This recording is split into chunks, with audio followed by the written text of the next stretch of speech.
अस्सलाम वालेकुम स्टूडेंट्स। वालेकुम अस्सलाम। जी आप लोगों को आवाज आ रही है?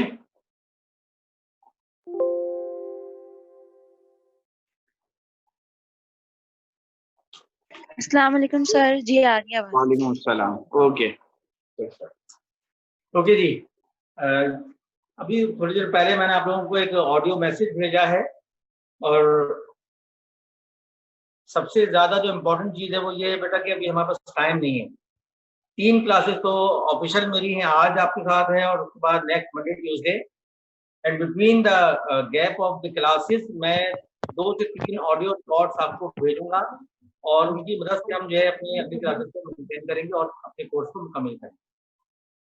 कुछ चीजें जो मैं आज आपसे डिस्कस करना चाह रहा हूँ वो जरा ध्यान में रखें और उन्हीं को बेस बना के हम फिर आगे काम करते हैं।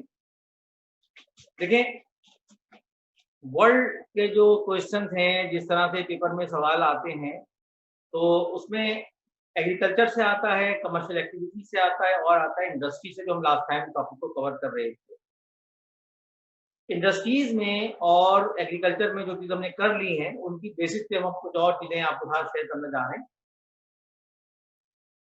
आप जिस लेवल पे एग्जाम दोगे, मतलब आप लोग हो यूनिवर्सिटी के स्टूडेंट, जहां पर रट्टा या निशान लगा के सवालों के जवाब देने की कोई अहमियत नहीं होती। यहाँ आपके कॉन्सेप्ट और आपका जो अपना पर्सपेक्टिव है वो काउंट करता है कि आपको किसी टॉपिक के बारे में कितनी नॉलेज है। आज मैं आपके साथ शेयर कर रहा हूँ 2 इंपॉर्टेंट चीजें जो पूरे वर्ल्ड में इस वक्त बहुत बड़ा मसला बना है। जैसे कि हमने देखा और लास्ट टाइम डिस्कस भी किया, the major factor for deciding cost of any product is labour cost. Labour जो है उसकी वजह से किसी भी सेक्टर में प्रोडक्शन कॉस्ट जो है वो मैटर करती है कि वो कम है या ज्यादा। जहां तक एग्रीकल्चरल एक्टिविटी का ताल्लुक है, वहां पर चीप लेबर की जो जरूरत है, बाज जगह पर मजबूरी है, बाज जगह पर उसके बगैर हम काम कर ही नहीं सकते, यानी जिसको मैं कह रहा हूँ कि मजबूरी है। मसलन tea plantation, we must require cheap labour. Rubber plantation must need it cheap labour. Cotton cultivation, besides few developed countries, the whole world, we require cheap labor. तो इस कंडीशन में ठीक है, लेबर अवेलेबल है।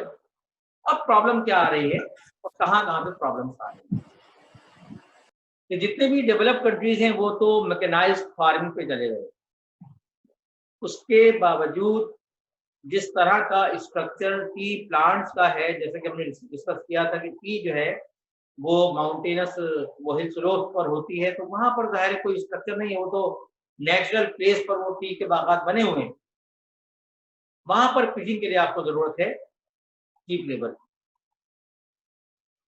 इस वक्त जब हम बात करते हैं चाय की, तो सारे बुक में आपने देखा होगा, वैसे भी आप लोग माशाल्लाह देखते हैं, जो बड़े पैदावारी मुल्क हैं चाय के, उनमें चाइना है, इंडिया है, श्रीलंका है, बांग्लादेश है, सॉरी बांग्लादेश तो इतना बड़ा नहीं, कीनिया है, जो बड़े ममालिक में, जो कि चाय के बड़े एक्सपोर्टर में श्रीलंका और कीनिया शामिल है। इंडिया बड़ा मुल्क है एक्सपोर्टर प्रोडक्शन में, लेकिन क्योंकि उनके अपने यूजेस बहुत ज्यादा है, लिहाजा एक्सपोर्ट में उसका इतना बड़ा रोल नहीं है। चाइना के साथ भी सूरत हाल है। हम बात करते हैं comparison of the cheap labour in Sri Lanka and Kenya. Sri Lanka के साथ एक जो इशू है वो गुड लक जो है, एक तरह से उनके लिए एक इशू बन गया। For last 2 decades Sri Lanka improve the literacy structure. Education का जो प्लान है उनका बहुत स्ट्रांग है, 99% इस वक्त जो लिटरेसी रेट है तकरीबन श्रीलंका में। जैसे जैसे लोगों ने एजुकेशन की तरफ गए, उन्होंने तालीम हासिल करना शुरू की, तो चाय के बागात में जो काम करने वाली चीप लेबर है उसकी उनके पास शॉर्टेज हो गई। क्यों हो गई? कि अब जो नई लेबर है, नए जो लोग हैं वो क्योंकि पढ़े लिखे हैं, दे हैव डिफरेंट ऑप्शंस। और क्योंकि टी की जो वर्किंग है इसमें बहुत ज़्यादा इनकम नहीं है, that's why if they have some options, they have the option for stores, record keeping और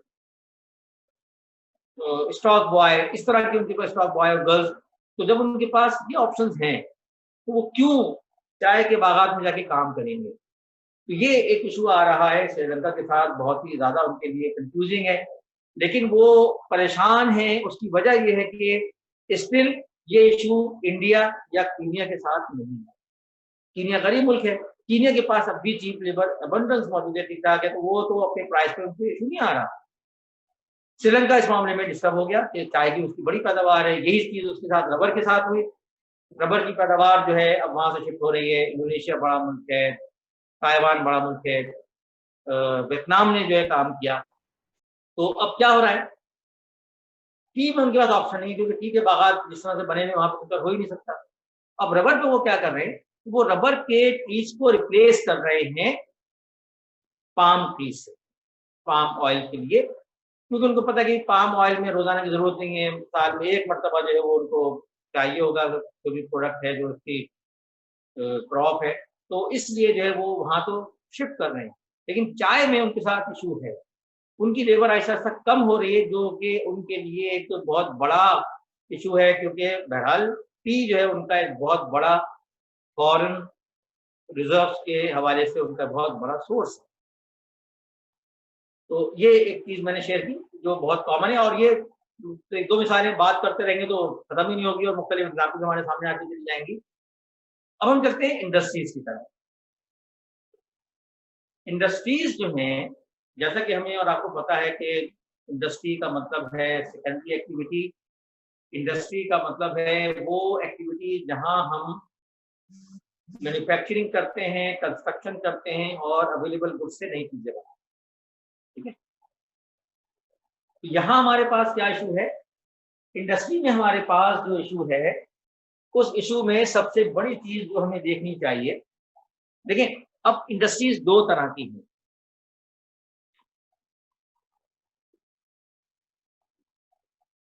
डेवलप्ड वर्ल्ड में और डेवलपिंग वर्ल्ड में।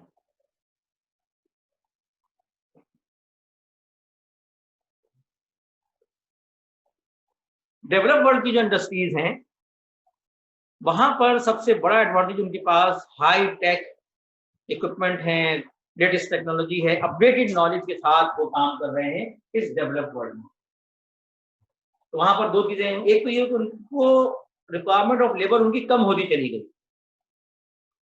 एक ज़माने में यूरोप में, इंग्लैंड में, जर्मनी में, इवन जापान में अगर एक प्लांट पर 1000 लोग काम करते थे, मुख्तलिफ सेक्टर्स में, मुख्तलिफ डिपार्टमेंट्स में, तो with the development in industrial system, technology की मूवमेंट और एडवांसमेंट के साथ-साथ वो ज़रूरतें उनकी कम होती चली गई। यहाँ तक कि अब जो सूरत-ए-हाल है कि हाई टेक में जो आप समझते हैं कि रोबोटिक नॉलेज है, ऑटोमेटिक प्लांट्स हैं कि जहाँ पर सिर्फ 2 लोग मिलकर पूरे प्लांट को कंट्रोल करते हैं, जहाँ पहले 2-3 से लोग मिलकर काम कर रहे हैं। उनके साथ 2 इश्यू आए। पहले तो ये कि उनकी जो लेबर की रिक्वायरमेंट कम होती चली गई, बहुत सारी जगह। फिर जो ये तो हाई टेक की मैं आपको बात बता रहा हूँ। दूसरा क्या हुआ कि जहाँ पर उनके पास लेबर है भी मौजूद, फर्स्ट क्या टेक्सटाइल है, गारमेंट है, यहाँ तो लेबर आपको चाहिए। यहाँ प्रॉब्लम ये हुआ कि जब तक ये मोनोपोली नहीं थी, जब तक तो मामला चल रहा था। जैसे-जैसे डेवलपिंग वर्ल्ड में डेवलपमेंट हुई, वो टेक्नोलॉजी की तरफ गए, तो उन्होंने टफ टाइम देना शुरू कर दिया developed world, like South Korea, then China, इसके बाद अब वियतनाम भी आ गया फील्ड में, थाईलैंड भी है, और इवन बांग्लादेश इस फील्ड में जो है वो बहुत आगे जा रहा है टफ टाइम देने के हालात। क्या हुआ जी कि अब मैं अपनी बात की तरफ आता हूँ आसान अल्फाज में, ताकि आप ज़्यादा कॉम्प्लेक्स में ना आए। देखिए, डेवलप्ड वर्ल्ड में क्या चीज़ है, क्योंकि वो लोग डेवलप्ड हैं, उनका जो सैलरी जो पैकेज है, उनका जो वेजेस का जो पैकेज है, वो बहुत हाई है। वहाँ पर जैसे हम बात करते हैं डेवलप कंट्री का मतलब ये कि जहाँ पर हर शख्स को उसकी लाइफ की जो बेसिक नीड्स है बड़ी आसानी से मुहैया है। एक मजदूर की जो लेबर है, एक वर्कर की जो लेबर है, किसी भी डेवलप्ड कंट्री में वो बहुत ज्यादा है, जिसकी वजह से उनकी ओवरऑल जो प्रोडक्शन कॉस्ट है वो ज्यादा है। उसके मुकाबले में ओपन मार्केट में, इंटरनेशनल मार्केट में जब एक प्रोडक्ट चाइना से या बांग्लादेश से या इवन पाकिस्तान से बन के जाती है, तो क्योंकि हमारे यहाँ जो लेबर की जो कॉस्ट है वो बहुत कम है, हमारी इस बहुत कम लेबर कॉस्ट की वजह से ये जो, और क्योंकि क्वालिटी इंप्रूव हो रही है, सीधी बात है, मेन चीज क्वालिटी है। क्वालिटी अच्छी नहीं होगी, आप कितने सस्ता सामान दे दें, मार्केट में नहीं बिकेगा। चाइना ने अपनी क्वालिटी को इम्प्रूव किया, बांग्लादेश ने अपनी क्वालिटी को इम्प्रूव किया। अब एक प्रोडक्ट जो कि फ्रांस में अवेलेबल है, एक प्रोडक्ट जो कि बेल्जियम में अवेलेबल है, फर्ज करें वो $20 उनकी कॉस्ट आ रही है, वो जब बेचे जाते हैं वो $25 to $30 को सेल के लिए रखते हैं। वही product after import from China उन्हें $15 to $16 की पड़ती है। तो जाहिर है ये एक इंटरनेशनल मार्केट का सिस्टम है कि बिजनेसमैन को मोस्टली अपने प्रॉफिट से फिक्र है कि उसे उस कॉस्ट पर क्या बेनिफिट मिलता है। इस वजह से जब इंटरनेशनल मार्केट में चाइना की प्रोडक्ट यूरोप की किसी प्रोडक्ट के साथ मौजूद होती है और अपनी क्वालिटी के हिसाब से उसको compete करती है, तो यहाँ पर आकर यूरोप में डिस्टर्बेंस है। और यही वजह है कि आज यूरोप की बहुत सारी टेक्सटाइल जो मिल्स थी, वो मिल्स सारी की सारी बंद हो गई, उन्होंने अपनी लेबर को फारिग कर दिया और अब वो जो है इंपोर्ट एक्सपोर्ट कंपनीज के तौर पर काम कर रही हैं, या उन्होंने अपने प्लांट्स को वहां से शिफ्ट किया बांग्लादेश या किसी छोटे मुल्क में, वियतनाम में प्लांट कर रहे हैं। पाकिस्तान अनफॉर्चुनेटली हालात का शिकार रहा, इसलिए यहाँ पर ये चीज रिफ्लेक्ट नहीं हो पाई। तो ये चीज हुई। इसी तरह से आप आईटी की फील्ड में अगर आप आए, जहां पर इंटरनेट ने काम किया है, वहां पर तो इस चीज की भी जरूरत नहीं थी कि आप जो है वो किसी बहुत बड़े सेटअप को शिफ्ट करें। वहां तो सिर्फ आपने अपने कोर्स और अपनी लिंकेज आपने शेयर किया और काम कर लिया। बेस्ट एग्जाम्पल आपके पास जो है वो ऑनलाइन जो इस वक्त सर्विसेज हैं बहुत सारी, जिसको हम कहते हैं कॉल सेंटर। आप में से भी कुछ लोगों के रिलेटिव वगैरह किसी कॉल सेंटर में यकीनन होंगे, या ढूंढे ऐसे लोगों से पूछे वो क्या काम करते हैं। वो बताएंगे कि जी मेरा जो कॉल सेंटर है उसका जो ताल्लुक है मिशिगन से है, वॉशिंगटन का जो कंपनी है उसमें काम करता हूँ, और उनका काम ये कि जी मुझे जो है रोजाना 20 क्लाइंट्स को डील करना होता है, या जो उनकी क्वेरीज होती है उसको मुझे आंसर देना होता है। उन्होंने क्यों किया? अमेरिकन एक कंपनी है, उसने अपना कॉल सेंटर कराची में क्यों बना दिया? इवन मैं एक चीज मैं आपको बताऊं कि बड़ा, शायद मैंने आपको पहले शेयर किया हो, फ्रांस की कंपनी, पूरे यूरोप में उनका बहुत बड़ा इसका कंट्रीब्यूशन है।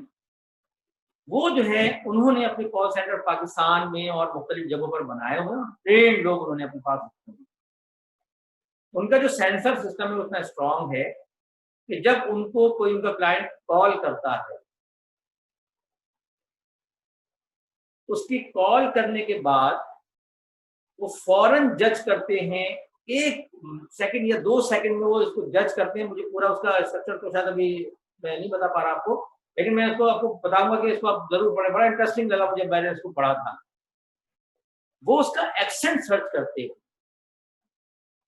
वो जो उनका ऑपरेटर है वो उसके एक्सेंट, या जो उनका एक ऑटोमेटिक ऑपरेटर सिस्टम है, जब वो कॉल करता है तो उस कॉल में जो वो अपनी रिक्वेस्ट करता है, अपना बताता है कि जी मुझे ये बात करनी है, तो विद इन सेकेंड जो है वो सेंसर उसकी कॉल को पूरी दुनिया में किसी भी अवेलेबल ऑपरेटर को मिलाता है, कनेक्ट करता है कि जिसका एक्सेंट उसी के जैसा होता है। फॉर एग्जाम्पल एक अमेरिकन अगर इंग्लिश बोलेगा या एक अरबिक लैंग्वेज वाला इंग्लिश बोलेगा तो दोनों के एक्सेंट में फर्क होगा। तो वो देखता है कि इस वक्त कौन अवेलेबल है, ये उनके सर्च इंजन में सारा सॉफ्टवेयर बना हुआ है। तो हो सकता है वो कॉल कराची में उठे, वो कॉल लीबिया में उठे, जहां पर उसको आंसर देने वाला उसी की लैंग्वेज में, उसी स्टाइल में से बात कर सकता। ये एक रेवोल्यूशन है सारा, जो कि हम सोच भी नहीं सकते, हम तो बहुत पीछे हैं। हम लोग तो भी ज़ाहिर माजरत के साथ कि हम अपने जो फ़ोन है उनको इसलिए चेंज करते हैं कि यार एक नया गेम है, उसकी कैपेसिटी ज़्यादा है और मेरे मोबाइल में इतनी कैपेसिटी नहीं कि उस गेम को मैं इसमें इंस्टॉल कर सकूँ। तो हम अभी तक इसी फैंटेसी में घूम रहे हैं। तो कॉल सेंटर के बारे में ज़रूर समझें, किसी से पढ़ें कि आपको बता दो कॉल सेंटर किस तरह से काम है। ठीक है जी? तो एक तो ये इश्यू हो गया। दूसरा क्या इश्यू हुआ, डेवलप्ड वर्ल्ड में जो इंडस्ट्रीज के साथ जो बैड फेज आया, एक तो आ गया कॉस्ट ऑफ लेबर, दूसरा है सैचुरेशन। ये समझने की बात, जब आप पढ़ेंगे आयरन एंड स्टील इंडस्ट्री, दो चीजें।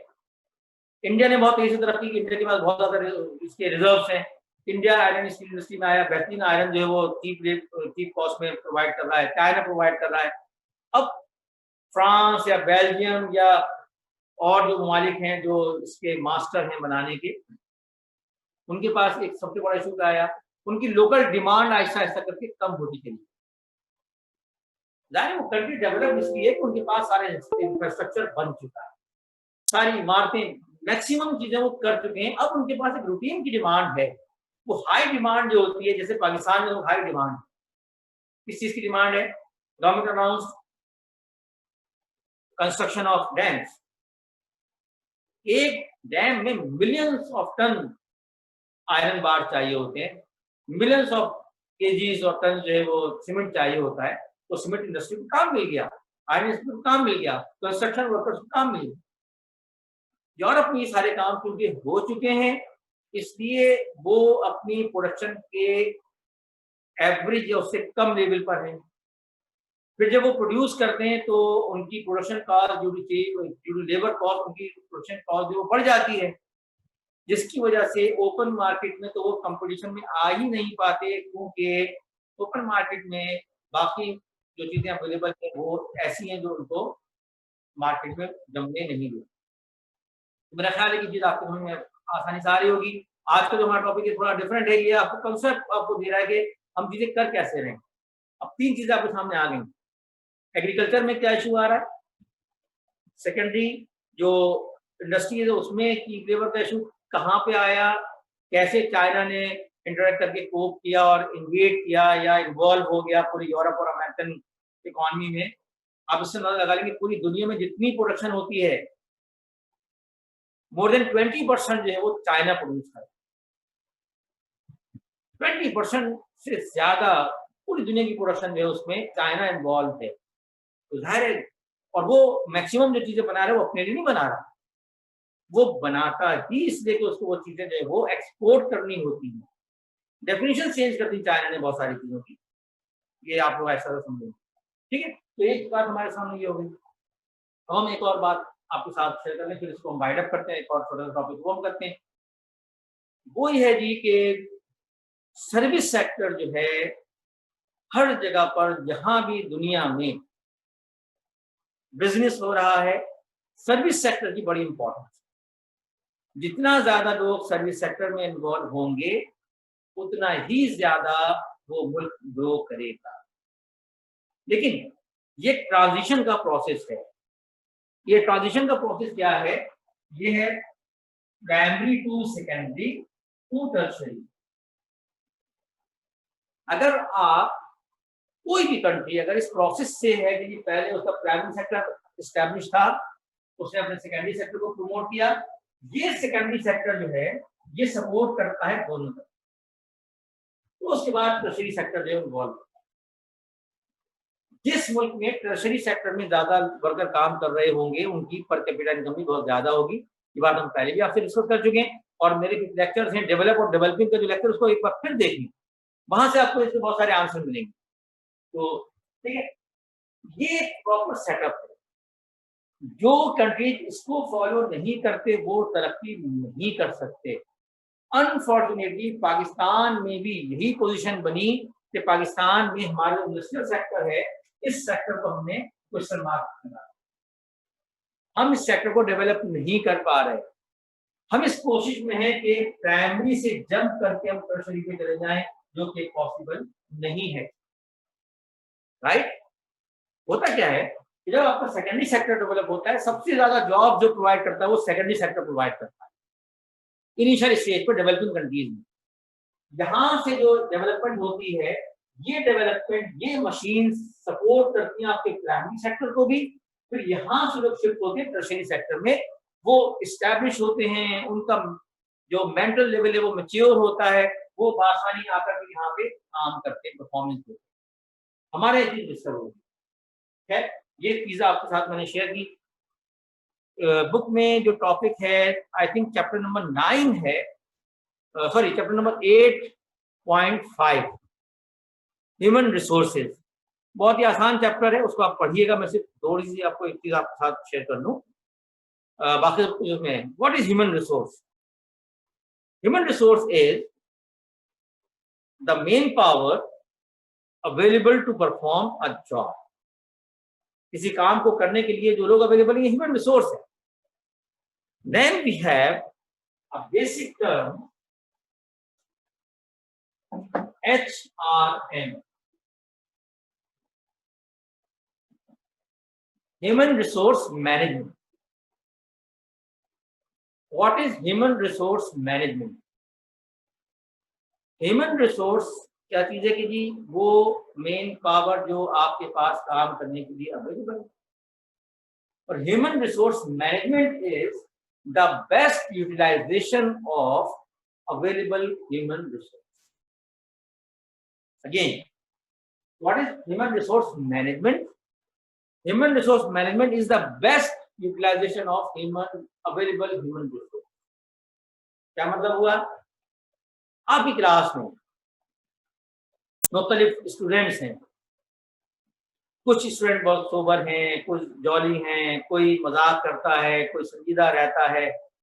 तो आप लोग जो है उनके साथ, आपको पता है कि किसी की राइटिंग बहुत अच्छी है, किसी को सिंगिंग का शौक है, तो ये जब आपके सामने लोग अवेलेबल होते हैं तो आपको पता है कि हाँ भाई यार चलो भाई जॉली टाइम है, थोड़ा इजी रहते हैं, चलो भाई कौन मजाक करना, कौन, हाँ भाई गाना कौन गाएगा, किसी ने सिंगिंग शुरू कर दी, किसकी राइटिंग अच्छी है, भाई लिस्ट बनानी है, भाई राइटिंग किसकी अच्छी है, चलो जी आप ये काम कर दो। हम खुद देखते हैं कि किसके जिम्मे क्या काम करना। ये ह्यूमन रिसोर्स वर्ल्ड वाइड कुछ चीजें जैसे मशहूर हो चुकी हैं, मुख्तलिफ इलाके के लोगों के हवाले से, इसको आप सर्च करें। ह्यूमन रिसोर्स की quality of human resource in different region और डिफरेंट कंट्रीज, तो आपको पता चलेगा कि जी फला कंट्री के लोग जो हैं वो कंजूस हैं, वो जो है काम में बड़े पॉजिटिव हैं, वो रूड हैं। जैसे रशिया में, शायद मैंने आपको बताया, रशिया में छोटे बच्चों को स्कूलों में सिखाया जाता है कि ना मुस्कुराने की प्रैक्टिस कैसे होती है, यानी कि मुस्कुराने से मना कैसे किया जाए। मुस्कुराना नहीं है, हंसना नहीं है, उनको सिखाते हैं रूड कैसे रहना है, technique how to behave rude, how to improve a rude behave. तो ये चीजें जो है सारे मुख्तलिफ इलाकों की हैं, बाज़ जगह सॉफ्टनेस जो है उनके लिए होती है। तो ये हो गया ह्यूमन रिसोर्स मैनेजमेंट। अब ह्यूमन रिसोर्स क्या है? 4 तरह की हमारे पास ह्यूमन रिसोर्स अवेलेबल होती है। जब लिखूंगा आप सब कुछ माशाल्लाह आपको पता है पहले से, वरना आप उसको देख सकते हैं। सबसे पहले जी हम कहते हैं प्रोफेशनल्स, उसके बाद स्किल्ड, सेमी स्किल्ड और अनस्किल्ड, जैसे बोलते हैं रॉ। 4 तरह की ह्यूमन रिसोर्स हमारे पास available. Professionals, after completing a proper certification, proper level of standard of education, they will be called professionals, engineers, doctors, lawyers, professors. Skilled, वो लोग जो प्रॉपर एजुकेशन को हासिल नहीं करते लेकिन अपनी प्रैक्टिसेस और अपनी इंटेलिजेंस से उस लेवल पर पहुंच जाते कि वो उसमें पूरी तरह से महारत रखते हैं। एक जो मैकेनिक है जिसको उस्ताद कहते हैं, वो बेसिकली स्किल्ड पर्सन है। एक मेसन, एक प्लम्बर जो अपने काम में एक्सपर्ट है, उसने कहीं ट्रेनिंग नहीं ली है, लेकिन वो काम कर करके उसमें इतना प्रैक्टिस कर ली, उतना एक्सपर्ट हो गया कि वो एक स्किल्ड पर्सन कहलाता है। सेमी स्किल्ड जिस प्रोसेस में कि देख देख के लर्निंग बाय डूइंग कर करके वो अपने आप को इम्प्रूव कर लेता है। और अनस्किल्ड या रॉ लेबर वो लोग जिनको सिर्फ अवेलेबल है कि वो एक फिजिकल फोर्स आपके पास है, आप उनसे ब्लॉक उठवा लें, उनसे आप कार्टन उठवा के रखवा दें, अगर उनमें टैलेंट होता है तो वो ऐसा करके बढ़ना शुरू कर देते हैं। वरना वर्कशॉप में, किसी मोटर वर्कशॉप में जो छोटे का तस्वुर है वो यही है कि ये उसके पास काम सीखने आते हैं और पहले वो देखते रहते हैं, उन्हीं में से जो जरा टैलेंटेड होता है, जरा शार्प होता है, वो तेजी से आगे निकल जाता है। लोग, बहुत सारे बूढ़े बूढ़े लोग जो है वो ब्लॉक उठा रहे होते हैं क्योंकि उनके पास ये स्टैंडर्ड होता ही नहीं है, ये कैपेसिटी नहीं होती कि वो अपने आप को इम्प्रूव करके आगे बढ़े। तो ये 4 तरह की हमारे पास लेबर अवेलेबल है। अब इस लेबर का जो एवोल्यूशन वो कैसे हुआ, वो पूरा एक फॉर्मूला है बुक में। वो 3 इसके स्टेजेस दिए हुए कि पहले स्टेज में जब एग्रीकल्चर रेवोल्यूशन आया तो mostly the people involve in primary activities थोड़े से सेकेंडरी में, टर्शरी में ना होने के बराबर थे। फिर सेकंड स्टेज और थर्ड स्टेज जितने भी बड़े ममालिक हैं, लाइक बड़े समुदाय डेवलप कंट्रीज जितने भी हैं, अमेरिका है, यूरोपियन कंट्रीज हैं, कनाडा है, ऑस्ट्रेलिया, वहां पर क्या है कि सबसे ज्यादा जो लोग इन्वॉल्व हो टर्शरी सेक्टर में, और उसके बाद सेकेंडरी सेक्टर में, और कम से कम लोग हैं प्राइमरी सेक्टर। ठीक है, तो इस तरह से ये सेक्टर्स हमारी हेल्प करते हैं चीजों को फाइनलाइज करने में। ठीक है जी, ये सारी चीजें जो हमने आपके साथ शेयर की, इन चीजों को शेयर करने का जो मेन पर्पस है वो ये है कि आपके जहन में 3 चीजें क्लियर हो, इंडस्ट्रीज के हवाले से, एग्रीकल्चर के हवाले से क्या क्या चीजें इंपॉर्टेंट हैं, और एनवायरनमेंट और पॉपुलेशन तो आपने पूरा देख ही लिया है। वो आप कोई भी सवाल हो तो मुझे आप मैसेज कर दीजिएगा, तो मैंने ये चीज मुझे आसान लगी कि मैं ऑडियो मैसेज जो है वो किसी भी जगह अवेलेबल हो तो रिकॉर्ड करके आपको भेज दूं और आप सुन लें, ताकि आपके जो भी सवालात हैं, जो आपकी क्वेरीज है, उसका मैं आपको आंसर दे सकूं। दूसरी बात ये कि पाकिस्तान का पोर्शन हमारा बाकी है और हमारे पास 2 मेन लेक्चर्स हैं जो मंडे ट्यूसडे, और उसके अलावा मैं बीच में कोशिश करूंगा आपके साथ शेयर करूं। तो अभी जो है मैं कुछ बेसिक्स आपके साथ शेयर कर लेता हूँ। नेक्स्ट टाइम पाकिस्तान का मैप हमारे सामने होगा तो हम इस पर प्रॉपर तरीके से बात करेंगे। ठीक है, तो हमने बात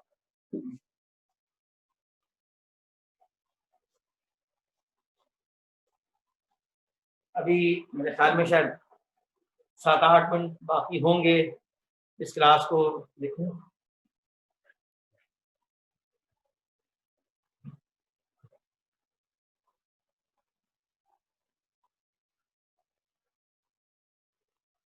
जी, मेरी आवाज आ रही है आप लोगों को? हेलो? जी सर, आ रही है। ठीक है, तो अभी जो है वो हम इसको दोबारा शुरू करते हैं क्योंकि विद इन 2 मिनट्स ये जो सेशन है 40 मिनट्स से ये ऑफ हो जाएगा। तो हम पाकिस्तान को शेयर करते हैं, और उससे पहले अगर आपके पास कोई सवालात हों तो कोई भी चीज़ अगर आपको, इट्स ओपन फोरम, जो भी टाइम जब तक हम चल रहे हैं, तो किसी को कुछ पूछना है तो यू मे आस्क, मैं अवेलेबल हूँ जवाब देने के लिए। जी बेटा।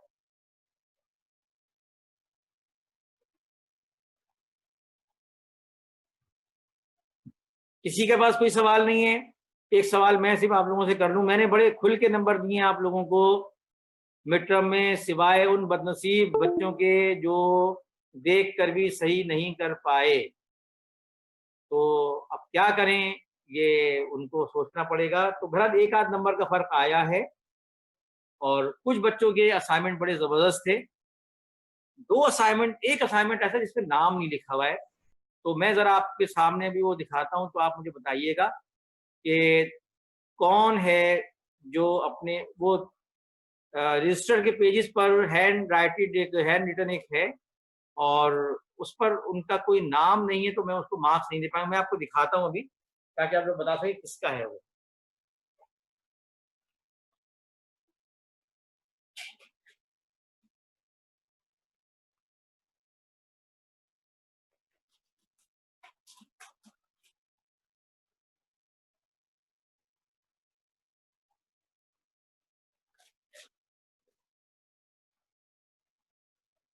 जी, ये देखिए नजर आ रहा होगा आपको, चीप लेबर ऑफ टी और ऑफ टी एंड रबर। तो भाई एक इस पे नाम नहीं लिखा हुआ पूरे पेपर में, कहीं किसी जगह पे नाम नहीं है, तो बता दें भाई किसका है ये पेपर, ताकि मैं वो नाम लिखूं तो इसके मार्क्स में उसमें दे सकूं। हाँ जी, पेपर वाला या पेपर वाली देख रही हैं? अगर अभी शर्मा रहे हैं तो मुझे मैसेज कर दीजिएगा अपना नाम। हो सकता है कि इसमें लिए यार लोग मजाक उड़ाएंगे कि भाई क्या मिस्टेक कर दी, और अगर कोई जानता है, ठीक है, बहरहाल मैंने आपको दिखा दिया, तो देख लीजिएगा कि कौन जो है ये काम अच्छा हुआ है और नंबर भी सही है, लेकिन नाम नहीं है तो नंबर किस काम के। ठीक है, हाँ जी, 1 मिनट मेरे ख्याल में और बाकी है, फिर उसके बाद हम दोबारा से इसको रीसेट करेंगे। हाँ जी, कोई सवाल किसी के जहन में है? बता पूछें।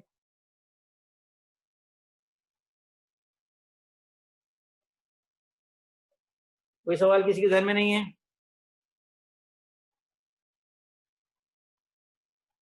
हाँ जी, 4 मिनट बाकी हैं। ओके, किसी के जहन में कोई सवाल नहीं है? ठीक है, मैं आपसे एक सवाल कर रहा हूं, वो सवाल बड़ा आसान है। पाकिस्तान, अगर हम पाकिस्तान की बात कर रहे हैं, देखिए पाकिस्तान का जो सबसे बड़ा इशू है, या तो मुझे आंसर फॉरन सेंड कीजिएगा, लिखें और मुझे आंसर करें या मुझे बताएं यहाँ पर, आपके ख्याल में पाकिस्तान का सबसे बड़ा इशू क्या है? पॉपुलेशन। और कोई? Pollution. Economic Pollution. Structure. Economic structure. चलें जी, एक पॉपुलेशन आ गया, इकोनॉमिक स्ट्रक्चर आ गया, और शाबाश। Jobs. Jobs, population, economic structure, Illiteracy. Jobs, और जी? लिटरेसी।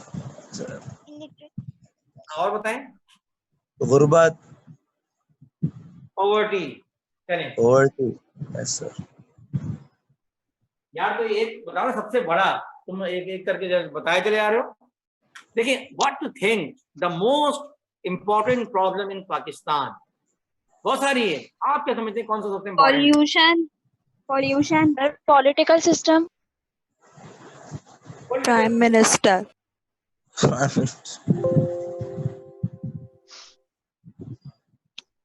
पोल्यूशन। तो जी, और किसी के जहन में? देखिए, हम जब बात करते हैं ना the most important, the biggest issue, इसका मतलब है कि अगर वो इशू रिजॉल्व हो जाए तो मुल्क तरक्की कर जाएगा। ठीक है ना, ये चीज हो जाएगी, यहीं पे हम कर्जा। हैं जी। लोन। कर्जा कर्जा। कर्जा तो वो इकोनॉमिक सिस्टम हो गया ना बेटा, इकोनॉमिक स्ट्रक्चर में आप Education. कर्जा करें, आप एजुकेशन को भी ले लें आप इसके अंदर। Corruption. है जी।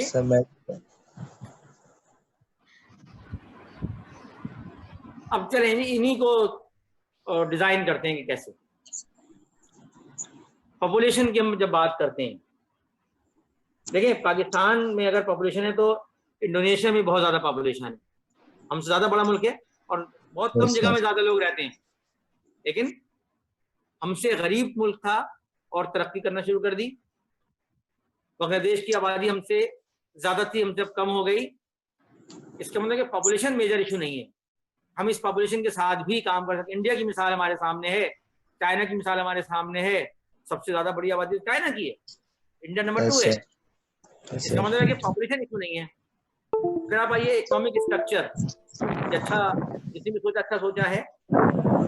देखें, इकोनॉमिक स्ट्रक्चर और जॉब दोनों एक दूसरे से मिले हुए, एक ही चीज है दोनों।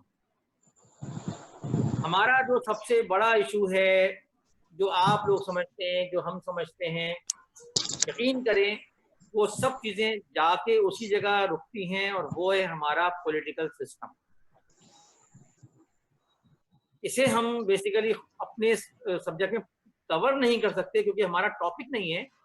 लेकिन अगर आप रियलिटी में देखें, हमारे इस पॉलिटिकल सिस्टम में इतना ज्यादा लूप होल्स हैं, इस तरह के फ्लॉ हैं कि हम किसी को पकड़ ही नहीं पा रहे हैं। अब आप ये देखें कि जो भी लोग गड़बड़ करते हैं उनके साथ चीजें ऐसी होती हैं, अदालत का निजाम इतना डिस्टर्ब होता है कि हम चीजों को मैनेज नहीं कर पाते। इस पूरे सिस्टम को अगर हम कहें तो हम सिर्फ एक ही बात कह लेते हैं आसान, वो इकोनॉमिक स्ट्रक्चर हमारा